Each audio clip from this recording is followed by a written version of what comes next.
Praise lord. దేవాతి దేవునికి వందనాలు. ప్రభు నామమున మీ అందరికీ నా ప్రత్యేకమైన వందనాలు, శుభాలు తెలియజేస్తున్నాను. ఈ దినము కొరకు ఏర్పాటు చేయబడిన దేవుని వాగ్దానము సమూయేలు మొదటి గ్రంథము 18వ అధ్యాయము 14వ వచనము. దావీదు సమస్త విషయములలో సుబుద్ధి కలిగి ప్రవర్తింపగా యెహోవా అతనికి తోడుగా ఉండెను. దేవుని నామానికి మహిమ కలుగునుగాక. ఈ ఉదయకాల సమయంలో సర్వ సృష్టికర్త అయిన నీ తండ్రి నిన్నాశీర్వదించి గొప్ప వాగ్దానాన్ని నీకు అందిస్తూ ఉన్నారు. హల్లెలూయా. ఆనాడు దావీదుకి అన్ని విషయముల్లో కూడా దేవుడు తోడుగా ఉన్నారట.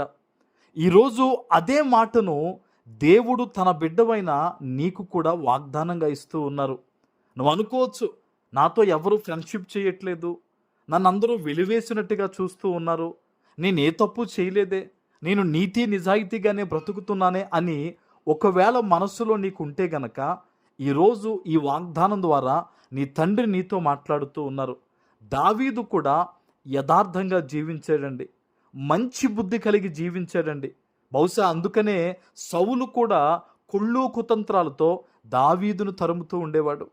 ఈరోజు నీ జీవితంలో కూడా చాలామంది నీ యొక్క నిజాయితీని బట్టి, నీ యథార్థతను బట్టి నిన్ను విడిచిపెడుతూ ఉన్నా, నీ మీద మాటలు నిందలు వేస్తూ ఉన్నా సరే, ఎవరు నీకు తోడు ఉంటారో తెలుసా? సమస్తమును సృజించిన దేవుడు నీకు తోడుగా ఉన్నారు. ఆమెన్. ఎవ్వరు నిన్ను గుర్తించినా గుర్తించకపోయినా ఈరోజు నీ దేవుడు నిన్ను చూశారు.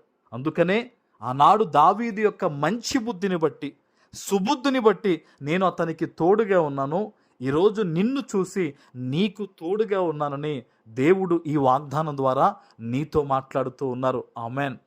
ఎంతమంది ఎన్ని రకాలుగా నీ మీద నిందలు వేస్తూ ఉన్నా, వెన్నుపోటు పొడవాలని చూస్తూ ఉన్నా నువ్వు భయపడొద్దు.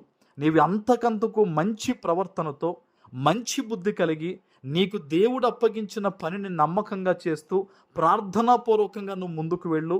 అందరినీ పక్కన పెట్టి దేవుడు నిన్ను హెచ్చించే రోజు దగ్గరలోనే ఉంది. ఆమెన్. దేవుడు ఎవరిని ఎన్నుకుంటాడంటే మనసులో ఏ కల్మషము లేకుండా ఎదుటివారు బాగుండాలని కోరుకుంటూ ప్రార్థన చేసేవారిని దేవుడు కోరుకుంటాడు. బహుశా ఈరోజు ఈ వాగ్దానాన్ని వింటున్న నీవు అలాంటి మనస్తత్వం కలిగిన వ్యక్తివేమో.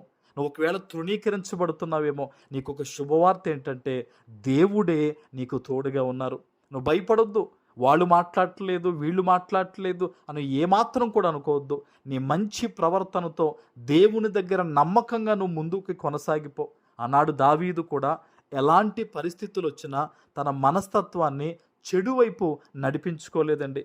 కొండలలో ఉన్న, లోయలలో ఉన్న, ఎక్కడున్నా సరే అతడు మంచిగా, నీతిగా, దేవుని యందు భయభక్తులు కలిగి ప్రవర్తించాడు. అందుకనే దావీదును దేవుడు మహారాజుగా చేశాడండి. ఈరోజు దేవుడు నిన్ను చూశాడు, నీ స్థితిగతుల్ని, నీ పరిస్థితుల్ని సమస్తము దేవుడు చూశాడు. గుర్తుపెట్టుకో, నిన్ను, నీ సమస్తాన్ని త్వరలోనే దేవుడు హెచ్చించబోతూ ఉన్నాడు. ఉన్నతమైన స్థలముల్లో దేవుడు నిన్ను పెట్టబోతూ ఉన్నాడు. నీ మనస్సులో ప్రతి కోరికను నెరవేర్చి సంతోషకరమైన దినాలు దేవుడు నీకు ఇవ్వబోతూ ఉన్నారు. ఆమెన్. ప్రార్థన చేసుకుందాం. పరిశుద్ధుడా, ప్రేమ కలిగిన తండ్రి, మీకు వందనాలు.